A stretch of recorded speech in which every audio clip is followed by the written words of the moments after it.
Թեժ կրքեր, վիճաբանություն, հետո արդեն քաշքշուկ ազգային ժողովում։ Ամեն բան սկսվեց քաղաքացիական պայմանագիր խմբակցության ղեկավար Հայկ Կոնջորյանից կամ մի ծխելու պատմությունից։ Կոնջորյանը դիմելով Հայաստան խմբակցության падգամավոր Գեղամ Մանուկյանին հեգնեց կամ հարցրեց, թե ամեն ելույթից հետո, որ թողնում դուրս է գնում, ուր է շտապում, ծխելու։ Հետո ենթադրեց, որ երևի դաշնակցական падգամավորին ծխեցնում է սեփական ելույթները ու հիշեցնելու կարգով հարցրեց, թե որտեղ է ծխում, ԱԺ տարածքում, արգելված տեղում։ Գեղամ Մանուկյանը տեղից ոստիկանություն կանչելու հայտարարություն հնչեցրեց։ Միջամտեց ազգային ժողովի նախագահ Ալեն Սիմոնյանը։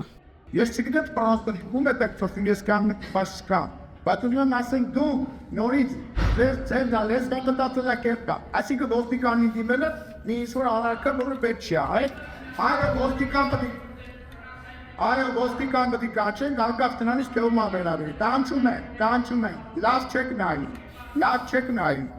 Քաշքշուկ սկսվեց ազգային ժողովում, Ալեն Սիմոնյանի հորդորով անջատեցին ուղիղ հեռարձակումն ու 20 րոպե ընդմիջում հայտարարվեց։ Այնուհետև ՊՊԾ ծառայողները մտան ազգային ժողովի նիստերի դահլիճ, շարունակությունը տեսանկարը հանեցին տեղում գտնվող падգամավորները։ Երբ միացավ ուղիղ հեռարձակումը, Սիմոնյանը հայտարարեց, թե դաշնակցականներով ներքին վեճ ունեն։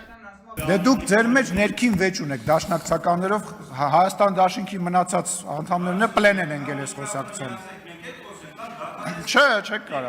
Չեք կարա։ Այդտեղից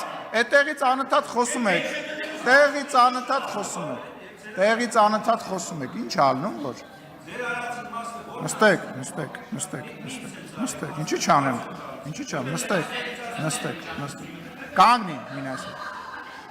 Դու նստած մնա այդտեղ։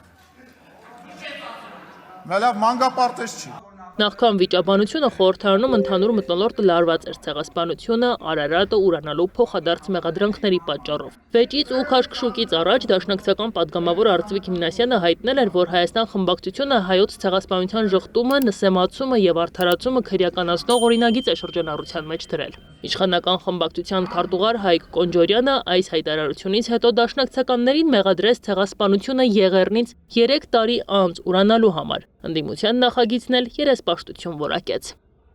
Նանե Հայրապետյան, Գառինգ Նահապետյան, ABC Media։